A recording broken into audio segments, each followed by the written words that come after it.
Welcome to Ignition Leadership Podcast, leading with fire and building with purpose. All information and opinions are of the hosts and guests and are not affiliated with any organization. Here are your hosts, Jamie and Bob Howarth. This is Jamie Howarth. And Bob Howarth. And today we have a guest with us, a Battalion Chief. His name is Steve Miller. We're excited to have him on here. He has a lot of great insights and thoughts on personal leadership. That's what we're going to talk about today. Steve, give us a little bit of background about yourself, how you rose through the ranks, and a little bit of history about the world of Steve. Absolutely. Good afternoon. Happy to finally get linked up with you guys. We've been trying to do this for a while, so it's good to finally get some traction and get going with this. So been in the fire service for quite some time. Looking back, I don't realize how long it's been, but I got my start pretty much right out of high school, joined up in the military.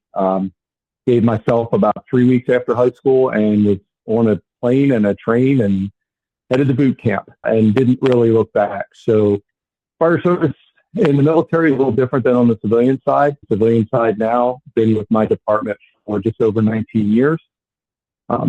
Seems like a big department to me, but as far as nationwide, we're a smaller organization. We have approximately 140 people that work for us, uniformed personnel. Geographically, our response district is about 7 miles.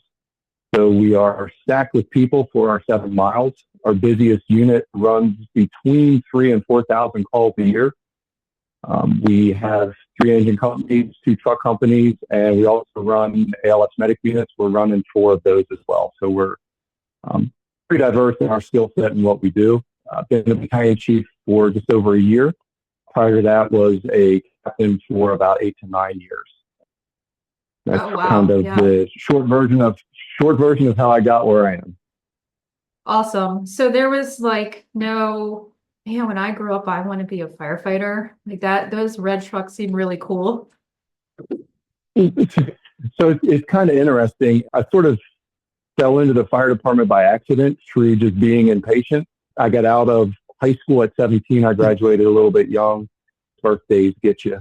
And I wanted to be a police officer. And in the state where I live, you can't do that until you're 21. And I just couldn't see myself going to college. So I was looking for alternatives. And the military was kind of thrown my way. My grandfather was in the military. My father was in. He was drafted, so he didn't willingly join the military, but he had his opinions of the military and kind of said, hey, it's a good idea for you.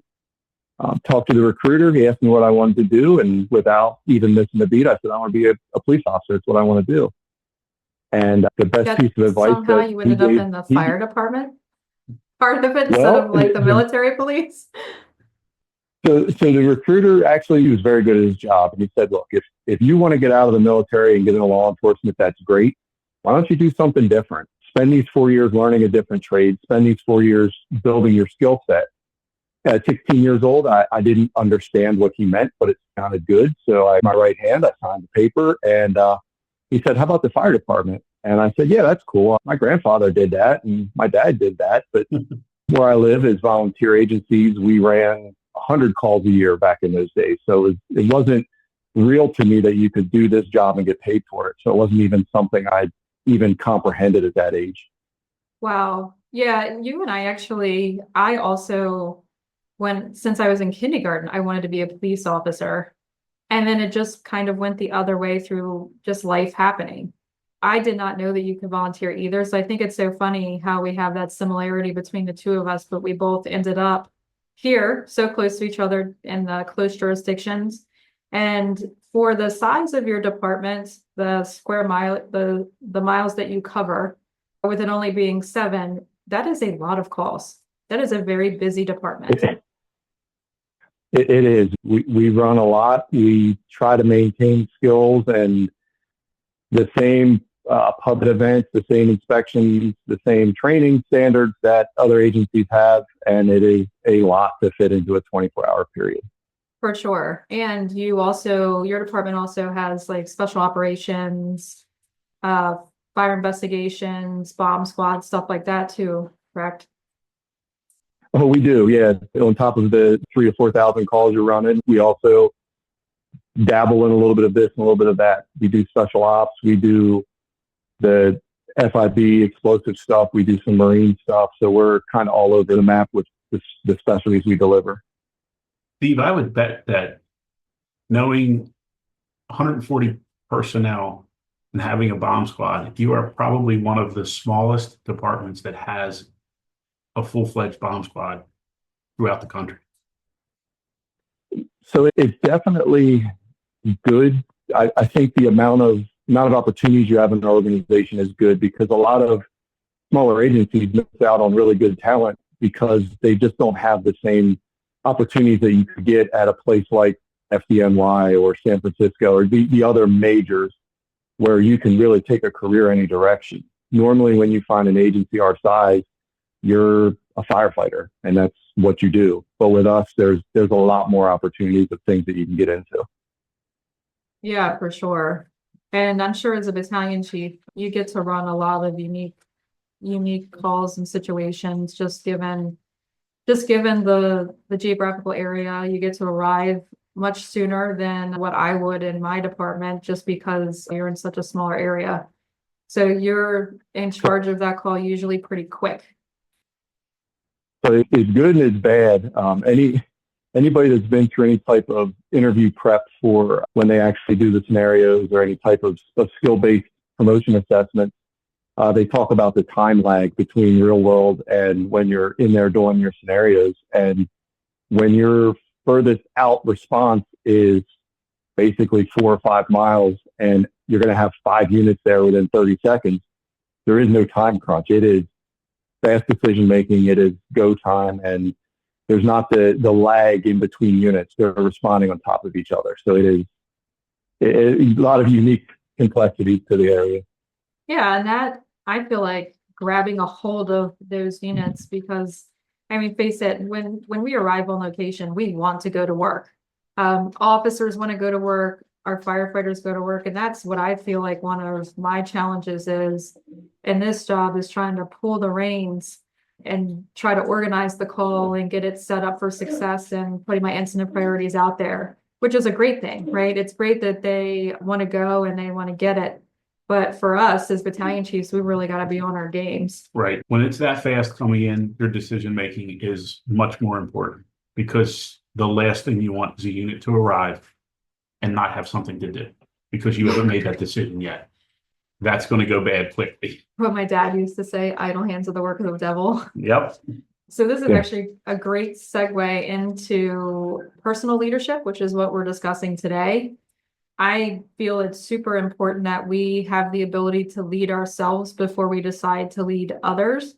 I think knowing ourselves and understanding our self-awareness and understanding what our limitations are, weaknesses and strengths is really important before you grab a hold of the team and you're able to just move them in the right direction, get that ship moving in the right direction.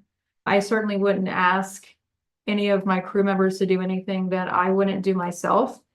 And I feel like personal leadership is something that's not talked about as much. I think now it's starting to be talked about more, but we focus so much on leading others that we forget to talk about leading ourselves. Well, and I also think for a lot of years, everybody just assumed if you became a battalion chief, if you became a captain, if you became a division chief, that you had good personal leadership.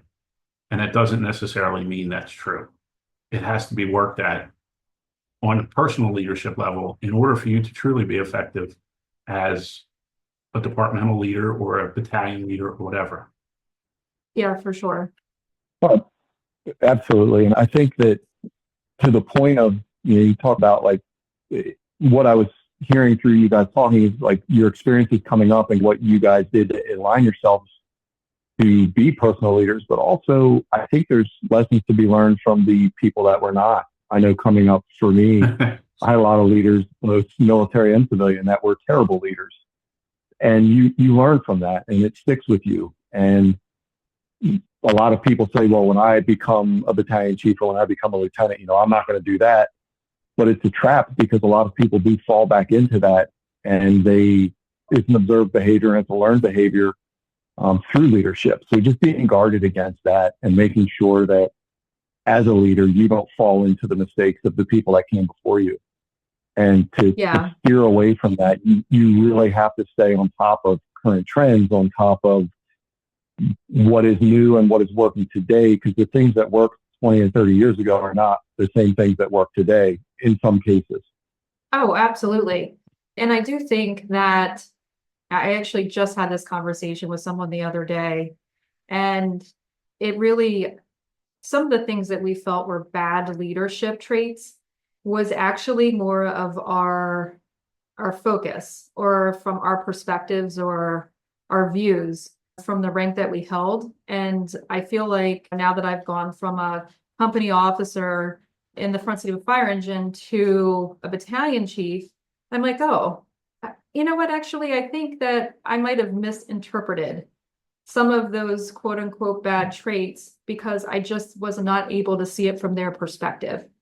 And I think that it's important that I think a way that we can work on that is to be able to communicate that better. If someone doesn't agree with, let's say, the skill or the style of leadership that you have, to be able to explain the why behind it. Now, you're not going to be able to give them every facet of it because it's from your perspective, right?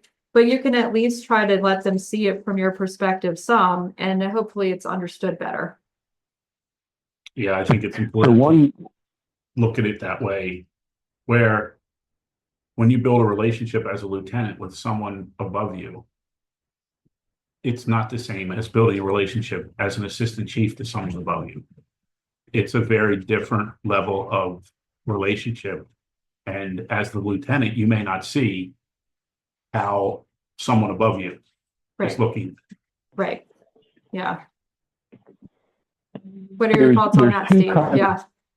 One thing I heard throughout my ranks coming up that when I heard it, I was like, well, that's kind of the craziest thing I ever heard. And that's, you don't know what you don't know, which is so obvious in its meaning, but is real. Like if you don't know something, there's no way that you could know it, which is true. Yeah. At the lower ranks, you don't know what's going on at the ranks above you, and your field of vision is also very reduced. Yes. Where you're looking at things through a microscope rather than a full field of vision. So you're just not seeing the full picture. And the other thing came to me in the last year or two, and that's the concept of a person versus a persona, where you, as a firefighter, you come up and you recognize people. You recognize personas of people. You see how the person presents themselves, how they carry themselves, how they act. And that's the persona that you associate with that person. And as you move through the ranks, you realize that may not be an accurate depiction of who this person is. So it's adjusting your field of vision to really understand what somebody's talking about when they're telling you things. Absolutely. And I think from the personal leadership standpoint, these are things that we could take away for ourselves, right? Understanding that we don't know what we don't know until we don't know it, like having that self-awareness, I think is really important. And having some grace, knowing that you're not going to see it from those different perspectives, potentially just because you're not there yet. You're still learning, you're still growing. I know for me, I hope that I learn every single day beyond my career. I think it's important. I really think that self-awareness is super important to a positive leadership foundation, especially with like that personal leadership on, I need to have a full 360 view of myself before I can really try to put that on other people. Yeah, I think what you just said, you talked about self-awareness, and that is a key component of personal leadership. Right. You have to be able to identify where you're strong and where you're weak. And then once you identify that, you have to figure out how you're going to deal with it. Yeah. And I also think, go ahead. You're a little bit lagged, so we're going to catch up with you. It's almost like, I guess, to really understand where you're at, you need to approach training and approach your job and approach the skills that you have to handle with the same vigor and enthusiasm that you did on day one, whether you're at day 100 or 1000. And a lot of times, as you elevate through the ranks, you start to lag on your pursuit of knowledge, your pursuit of training. You're more job focused, and you almost get a little bit comfortable where you're at, and you don't do certain things. I still like to go out when the crews are training and take part in pulling the hand lines or watching them pull the hand lines, because just so that I'm still familiar, if something changes with the layout of the equipment or the hoses and it's slowing people down or risking injury, there's no way you're going to know that and be able to take action against it if you're not there to see it. That's true. And I do think that for me, especially since I've become a battalion chief, I want to so bad do so many things when I'm on shift, and I get so busy. Yeah. And it's tough. like trying to muster up the energy. And that's the thing, like for personal leadership, especially, you have to push yourself when you don't feel like it. You have to push yourself and be organized and make sure that you are taking on accountability for that extra responsibility that you've taken on. I think it's important that we're able to also recognize that. And from that instance that you said, Steve, I would also hope that we would be able to coach or mentor our personnel to be able to pick up on that as well and say, hey, this wasn't working really well. Work with us. I'll work with you on a solution for it. Yeah, strengths and weaknesses, key. And when you go out there as a battalion chief and watch the training, you learn both the strengths and the weaknesses of the crew. Of you and your team. Yeah. Yeah. So it's interesting. I just encountered a situation where it could have been pretty catastrophic. We had some new people come out of a recruit school. Because of our size, we don't have our own recruit academy, so we rely on our mutual aid partners to help us out with our new hires. And we were doing some training for drivers to get some drivers qualified on equipment.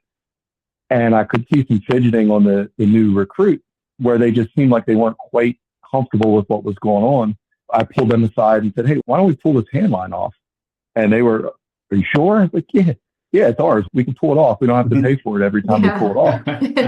And so we deployed the hand line, and come to find out that the entire time in fire school, because it was a mutual aid company, they loaded their hose differently. Oh, and wow. Who would have ever thought that after 16 weeks in a fire school that the person didn't realize our hoses were loaded differently? Yeah. The company officer, the lieutenants and captains, they don't know what they don't know what they don't know. They don't know how this academy loaded their hose. So this firefighter was on the job for 3 shifts and didn't realize our hoses were loaded differently. So that's one of those where, if you're not engaged in it and you're not keeping an eye on your people and really watching even the simple things such as mannerisms, and when people visibly look uncomfortable, we might not have picked up on that for a couple of weeks. And that's a little terrifying. Well, you might have picked up on it at the absolute wrong time. Right. You might have picked up on it when that line needed to be stretched. So, I mean, that's where I feel like as a battalion chief, it's something that I need to do to not necessarily lead the training, but to be part of it and just watch. Of course. Just observe and see if I can provide input to better the system. Yeah. I mean, they have to see us, right? We're ultimately responsible when things go right and when they go wrong. So it's really important to be involved with that. I can tell you, as it leads back to personal leadership, we've talked about like some self-awareness. Mm-hmm. For me, I think that I am the hardest on myself. I've had these conversations with people that mentor me, and I've always said, like, it's okay, I get it. I'm going to make mistakes. Right. It is going to happen. And I fully expect to be held accountable when I make those mistakes and led on the right path. But it doesn't scare me because it's growth, right? And growth is uncomfortable. It's definitely not a fun situation, especially when people are telling you things that you could have done better. That's when you got to eat some humble pie. Mm-hmm. And that's when you need to listen and be uncomfortable to grow. But I always say, look, no matter how angry you are with me, I promise you will never be more angry at me than I am at myself. Right. And I think it's important that we're just so intuitive to that. And we take that on. We take on that accountability to ourselves, because we do expect our crew members to do well also, and to also be able to accept that constructive feedback. Right. I think it's just an example of that. I had a fire a few years ago in a tractor trailer that we spent 3 days looking at with a whole bunch of engineers, and we thought we had it figured out. And the manufacturer of the tractor trailer actually sent a different person for our last inspection. He wasn't there 10 minutes and said, there's where your fire started. And it was completely different than what we all said. But simply because of his experience with that particular brand, he was able to look and said, that was not a factory part. That's an aftermarket part. We would have never known that. Oh, wow. So here we were wrong. And I've always heard and I've always said, in the fire investigation world, you're going to be wrong. Yeah. You don't have to like it, but you have to accept that you're going to be wrong. And Yeah. that's something that personal leadership, if you don't have it, when someone tells you you're wrong and they are right, it can destroy you. Yes. Or it could be the opposite of that, where you don't accept the criticism, Right. and you continue on down that path, and then you're not growing, and that's dangerous for yourself and your crews and the community that we serve. So it is important from that personal leadership aspect to make sure that we are in a headspace to be able to accept it. We can't have a playbook for every single No. call that we run. And it is important Yeah. for us to be able to accept that feedback. I think even more kind of paralleling to that is the scary thing is when people stop giving you that feedback. I would rather have somebody tell me some things I could improve on than give you the easy way out and say, yep, looks good, fire went out, nobody got hurt. Like that is not a good situation to be in. You really want people to be able to help you. So looking at the criticism as a positive, like, hey, these people are actually engaging with me and trying to improve where I'm at, helps a long way to not feeling that negativity towards the criticism. If they didn't care, they wouldn't try to help. Oh, absolutely. And I'm dealing with experience right now that is along those lines. I'm big on mentoring and mentorship, especially I enjoy being mentored by people that I highly respect in the fire service world and in leadership positions. I also feel it is my responsibility to try and mentor those that are coming up as well, just as I was mentored and I was able to have that system in place to help me grow, to help me understand, and to make me a better person, a better leader, a better fire officer. And right now, there is someone who I have tried to mentor and tried to say, hey, maybe you're not making the best decisions. And every time they agree with me and they kind of placate me. And recently there was just an interaction that happened where I was like, okay, I'm not wasting my time anymore. And Bob, it was actually you that told me, like, Jamie, you're not going to get through to everybody, which breaks my heart because we're fixers by nature. So I want to be able to, see them grow and watch their full potential. But I finally had to heed your advice and decided to take a step back from it because it was just a waste of both of our times. Steve, you said something a couple minutes ago about when people stop giving you feedback and how that affects you, right? Yes. Let's go back and just touch on one thing with the recruit new firefighter that hadn't pulled that type of line or that type of rack. And think about it from one step further. What if the officer on that unit, you wouldn't have been there, and the officer on that unit saw him or her pull that line, have trouble, not do it correctly, and then instead of giving them feedback, gave everybody else the feedback of this person has no idea what they're doing. Mm-hmm. That right there is something that's super important. That's very self-destructive. And that was the first thing I said I said, look, if this isn't your fault, I said, okay, what happened? Well, I've never pulled one of those before. And it was like what are you talking about moment? You just got through fire. Like you never pulled a hand line. And they said, no, they were loaded different. I didn't know what to do with that tail that was hanging down. Like, what do you do with that thing? Like, oh, okay. All right. Well, I said, look, it's not your fault. No big deal. Like, we got it. You know about it. We're going to fix it. And I grabbed the officer and pulled him aside and I said, look, this just happened. I said, here's what I think went down. Here's what I'd like for you to do. Here's some suggestions. But at the end of the day, this isn't nothing that they did wrong. But I need you to revisit a lot more with them now because I don't know what exactly they were taught in fire school.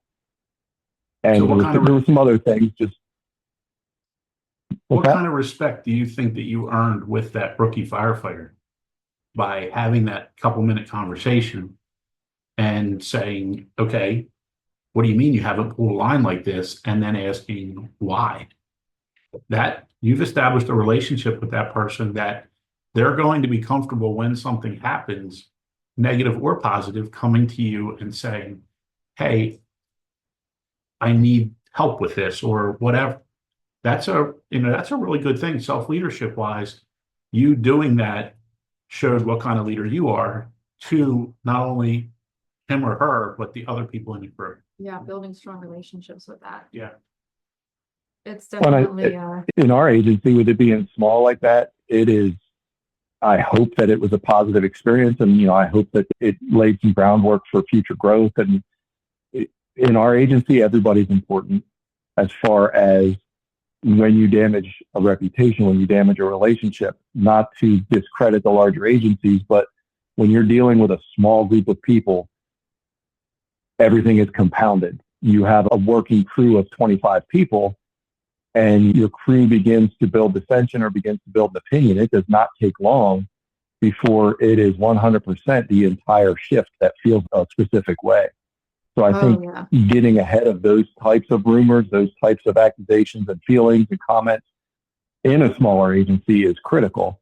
I've never worked for a large agency, and I'm sure it's the same there. But even before there was Facebook, there was firefighters, like the fastest news media in the world. So it does not take long for positives and negatives sell better. So they do. Maintaining those relationships are critical. And that actually is to your point where the negative sells better. Yeah. If I screw up and people start to run with it like fire because that's what they do, I'm just like, yep, totally did. I accept it. I'm going to do what I can to make it better next time.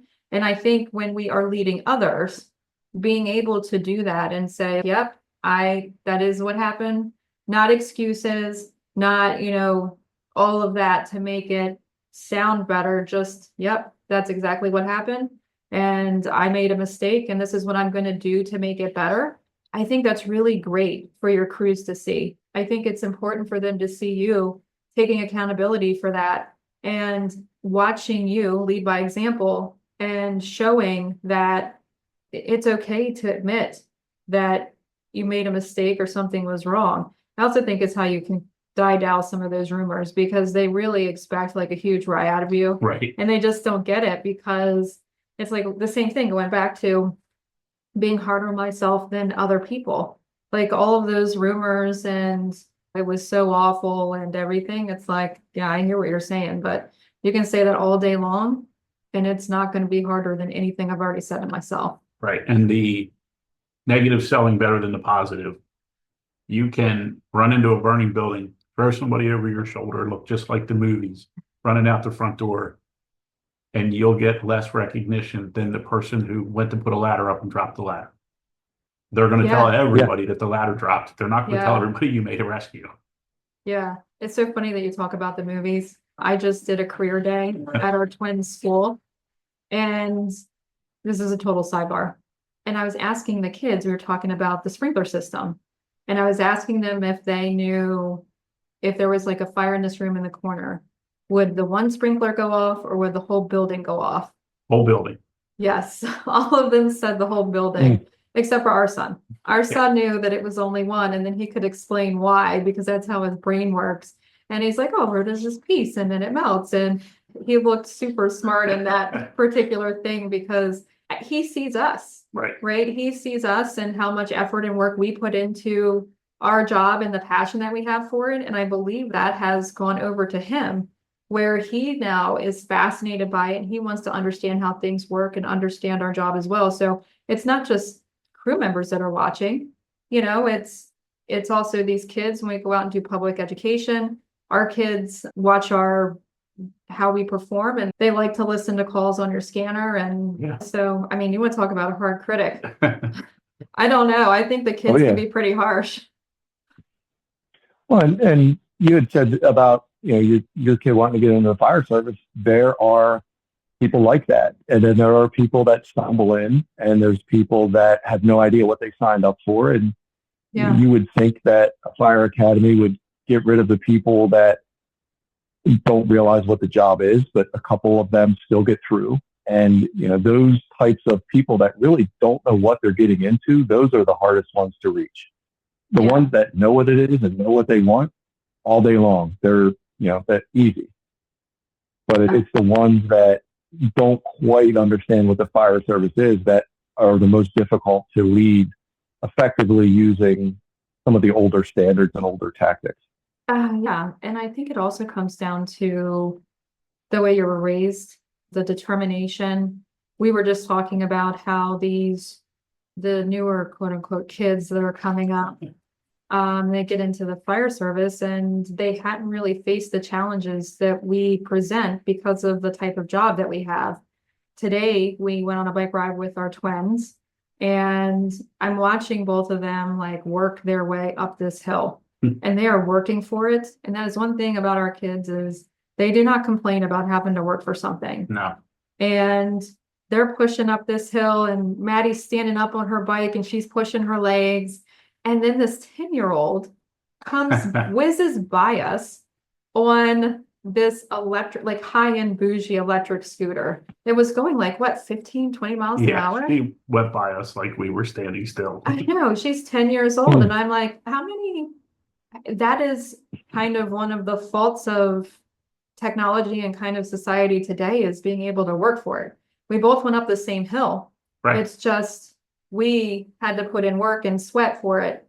And then somebody just goes past you, and it's because of the technology or just not having to work for it. And then they go into the workforce and they don't understand the concept of a hard day's work. Right.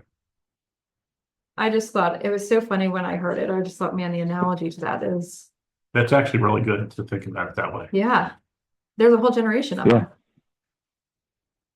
And then we have to figure out how to lead them. Right. And leading personal leadership for people like you, Steve, and Bob, and me, self-motivated.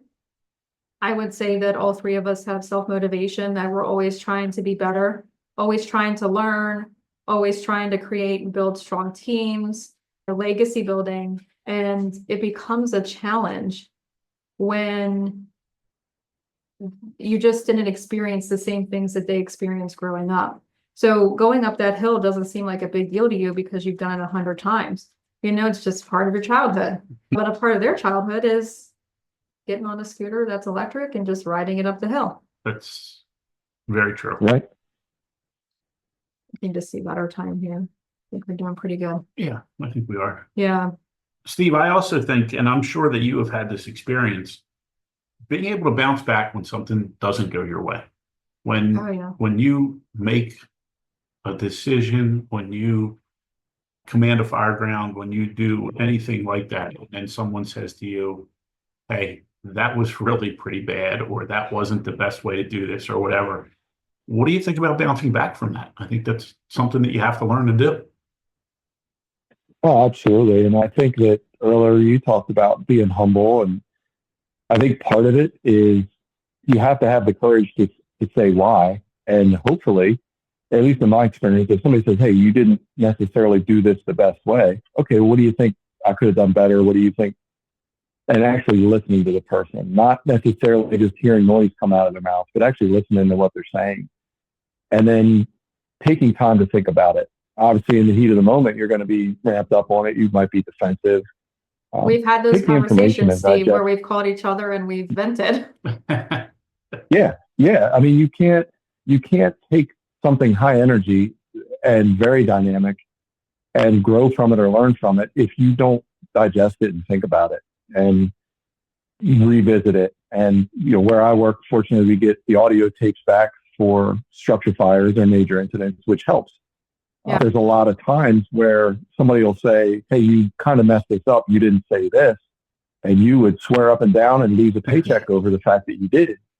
And you get the audio back and holy cow, they were right. Yeah, you said it. And you want to talk about being humiliated when you make a stand against somebody and swear up and down on everything that you hold dear that you did something, and you hear that tape and you didn't. Yeah. That is a small feeling. That is a very small feeling. Oh, absolutely. I just ran a fire last week and we get the audio also.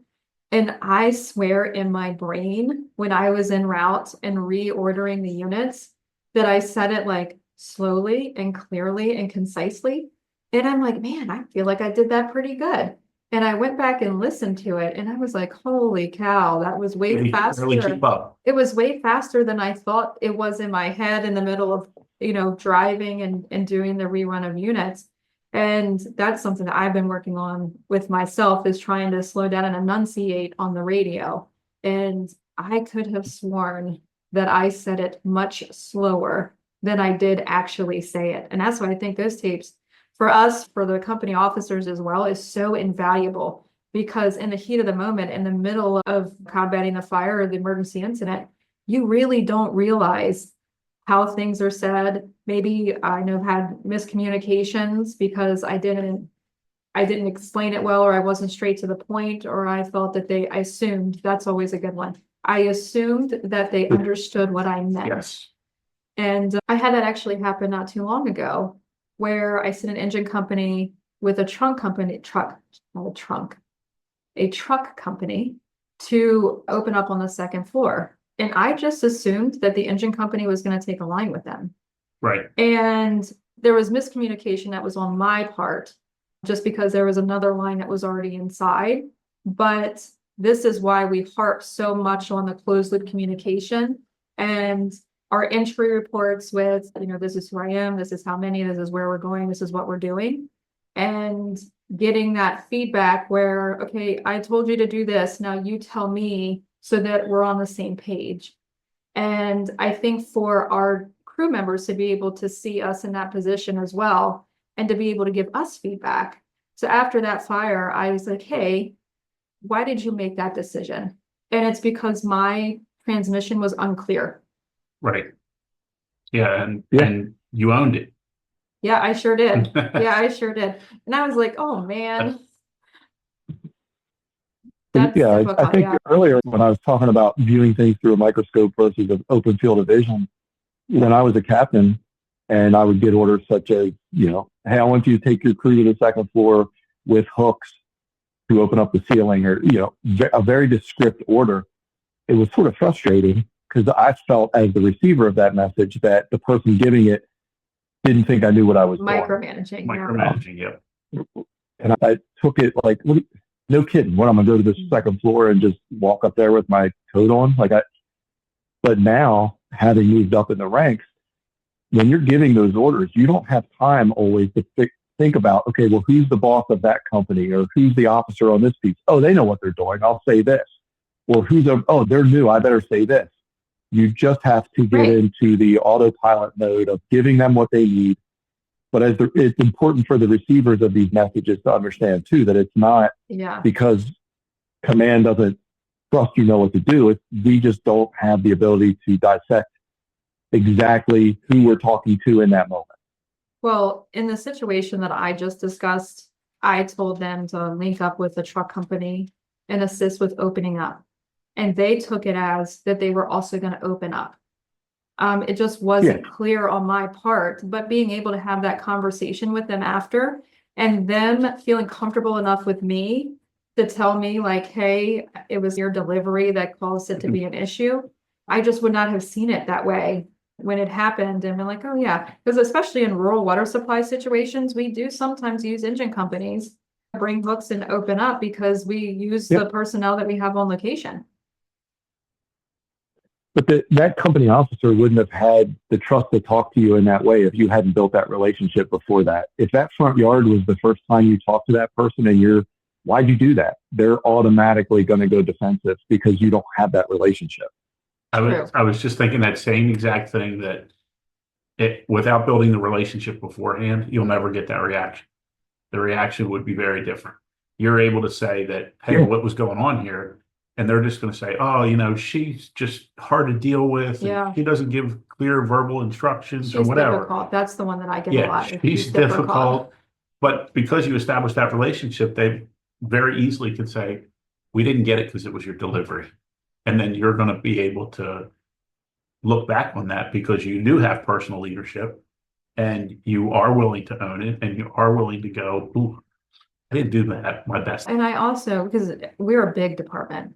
So for me, I'm not going to know every person. They're promoting people now that I've never even heard their names. Right. And I'm like, oh my gosh, how did we get here? But I do think the delivery in that situation, we can control that. So in this example, I said, hey, this is what happened. I feel like I may not have delivered the message clearly for you. So if you could just tell me the way that it sounded or how you interpreted and what you felt like your priority was in that time frame. And it may be that they say, nope, it was clear. I just didn't do it, but also because they know that we do that, they feel comfortable being able to say like, yeah, I screwed up. Well, that's establishing their own personal leadership. Yes. And that's something that they see based on lead by example. Yep.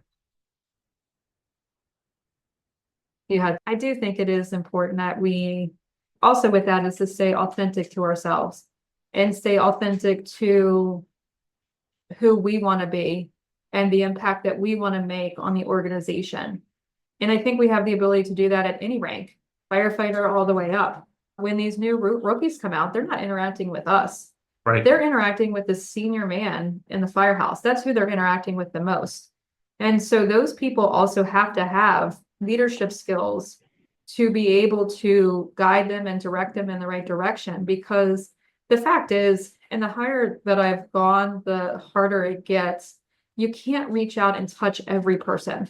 You just can't. And I had to learn, when I first got promoted, I'm like, okay, let me get to these crews. And I want to spend a lot of time with the firefighters and the paramedics, and I want to have conversations with them.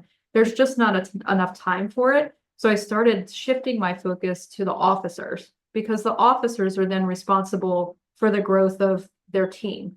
And the ability to do that with your senior paramedic, with your senior firefighter, they're able to see now, they see how I behave, how I act, how I accept criticism. And then hopefully the officer will see that and will be able to implement that as well. And then it trickles down from there. So one thing we have to still talk about is emotional intelligence. And emotional intelligence, how you control your emotions, how you react to things, good or bad, is very important. And an example of that is when I was a pump operator, the officer walked into the kitchen and said, Chief Lewis wants to see you. And my first reaction was, well, which chief is it today? Because it could have been Chief Lewis, it could have been Battalion Chief Lewis, or it could have been Jim Lewis. You never knew. You weren't sure until you talked to the person what you were going to get. That's a lack of emotional intelligence. And that makes it really hard. I do, though, think that battalion chiefs have bad days, too. They do. People have bad days. And I think the goal is to have a lot more good days and stable days. But again, self-reflection and self-actualization is understanding like, hey, I have to be hyper aware when I'm stressed or I'm in this mood to not take it out on others. And if you have that emotional intelligence on your bad day, you may not be as friendly, but they still know what to expect from you. True. Yeah. That's true. Have you ever encountered that, Steve? So I think that it's always interesting because you watch people as they promote and you always hear this, oh, well, ever since so-and-so made lieutenant, now they're a good person, or ever since this person made captain, like, wow, they finally woke up. Now they're being a good captain. And I always kind of chuckled at that because it's the same person. So something within that person sparked or changed, or perhaps they feel a certain way they have to act within the role. But then there's the battalion chiefs that are still the drinking buddies and still in the group acting as a firefighter, or you get the battalion chiefs that are coming for everybody. They're going to write everybody up no matter what. You look at me sideways, you're getting written up. And it's all over the place. But I think, at least I try everything in my power to be as level and flat as possible on a day-to-day basis. Personally, I'm not the same person that I was before I got promoted because I don't let myself be. Because I'm not in a position now where I can be as cordial with the crews because that's not where I should be at my rank, in my own opinion. So For me, it was a little different because yes, I am a different person. I changed when I got promoted, but I've always maintained that professionalism about me as I've moved up through the ranks. High expectations, high expectations for training and for people to better themselves and move on and support one another.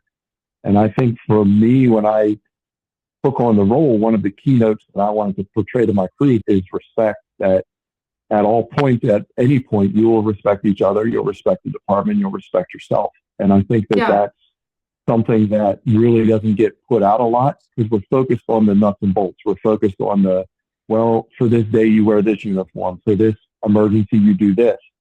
When was the last time anybody really sat down and said, hey, you really need to start respecting people, or you really need to be more mindful of how you approach these people? More mindful of things that you say.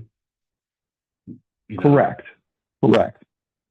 Yeah. And just to jump onto that, it's just something.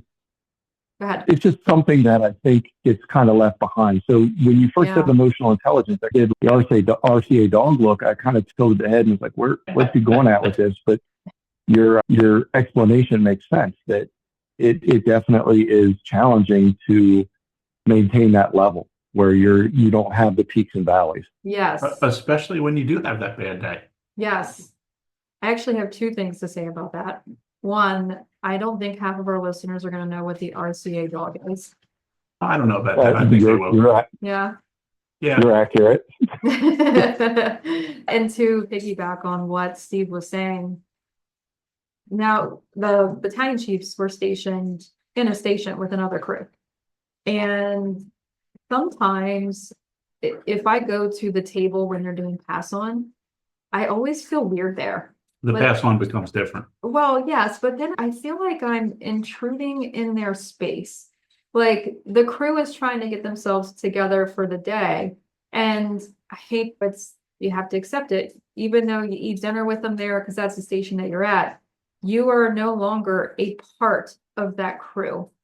And you're kind of on an island now. And they're not gonna cut up as much when you're there, and they're not going to feel as relaxed. So I actually avoid the kitchen table in the morning to allow for them to get themselves together and settled. And not all battalion chiefs do that. I worked a lot of overtime, and I go and I look at the battalion chief and they're sitting at the table with the rest of the crew. And it always just feels awkward to me. Just because I do think like after the morning table stuff is up, obviously we have to talk to them and go over stuff with them for the day like we will with all the other crews. But that first, like, it's not 7 o'clock yet, or in your case, Steve, I guess you have a different start time, but whatever your start time is, it's not time to start yet. And they're just coming in and they're just wiping the sleep off, and they just drove an hour and they're getting themselves together, doing their PM checks and checking their cylinders and all that stuff. I try to just keep to myself with that because, and that's something that you have to be aware of. That's a self-awareness of, I'm no longer a part of that crew specifically. I don't ride on the fire engine with them, and I'm not in that crew. Right. And now I would agree with that. And I think that you see a very different feeling if you sit there at the beginning of the shift than when you sit down with that same exact crew at dinner time. Oh, yeah. It's much more relaxed. Yes. You can have a conversation. You can talk about things that went good and bad. Yes. But at the kitchen table, first thing in the morning, really hard to deal with any of this. Yes. They don't even know what's coming yet. Yeah. Yeah, they're just trying to get themselves together as a crew. And I think inadvertently, you sort of devalue the position of the officer a little bit if you're sitting there in the morning, because the crew, not the lieutenant or the captain, the crew is looking to you like just by basic rank structure, you're in charge in the room. I feel as if it kind of puts the officer under a little bit of pressure where they're not as free to say that. You're right. I try to avoid the kitchen table in the morning. That's like the demilitarized zone. Like that's not the place you want to be, sometimes on purpose. But the kitchen table is sort of sacred until things get resolved. I agree. I completely agree with that. I think that's very important. Yeah. All right. Well, our time is close to up. It's crazy how fast it comes. Let's do some maybe final thoughts on advice you can give to people who are looking to grow in personal leadership. Who wants to go first? I know, I always say that. Who wants to go first? Steve, do you want to go, or you want one of us to go? Oh no, by all means, you guys go first. All right, I'll start it. Okay. So if I could give any advice to, it doesn't really matter what rank the leader is, any leader, the best advice that I think I could give them is truly the treat others the way you would want to be treated. That is really important as a leader. If you think about the times that you were treated poorly, and then you think about the times that you were treated with respect or treated fairly, however you want to say it, you were much more effective as a leader when you were treated fairly or you were treated good in relation to treated poorly. So as a personal leader, Yeah. think about how you would be receiving what you are about to deliver. As long as they are open to hear it. I think sometimes we do deliver the message well, and they're just not ready to receive it. That's But true. you shouldn't change how you deliver it. Correct. You're still delivering it the Yeah. way that it would be effective to you. Absolutely. And, in the end, you're really trying to help them. Yeah. I think for me, if I were giving advice for personal leadership, I would tell people to embrace uncomfortable situations. It is truly where I have grown the most. Yep. And embrace uncomfortable conversations and take out of it the points that you need to take out of it to become better at your job and a better leader. It's hard to embrace uncomfortable, especially with social media and not having conversations with people face to face. And really to grow in personal leadership, I think it is extremely important that you are open and honest with yourself, that you have that 360 view of yourself, and that you embrace uncomfortable situations and conversations. Sounds good. Steve, what's your You mean, advice? you mean embrace uncomfortable situations like doing your first podcast? You did great. You embraced it. That's You good. did. Maybe not the video part, Yeah, but we'll get there. I think one important fact for leaders and future leaders to recognize is time. Value every single minute. Value the minutes you have with your crew. Value the minutes you have with training. Make every single minute count. Develop yourself, develop your craft, and develop your people. And just never stop pursuing it. Just stay at it. Yeah. yeah, That's hit the nail on the head. Time is the one thing you can't get back. Yeah, and it actually brings us That's full right. circle to the beginning where Steve was talking about, people taking it seriously and embracing that constant of growth and not being stagnant, essentially. So that's a great way to end it, Steve. You did awesome. Good job, Yeah, thank Steve. you. Yeah. So thank you for listening in, and we're excited to move on to some new topics in the next couple of weeks. We hope you're still enjoying our podcast. This is Jamie. This is Bob. Steve, thanks for joining us. Be safe. Thanks, listeners, for tuning in.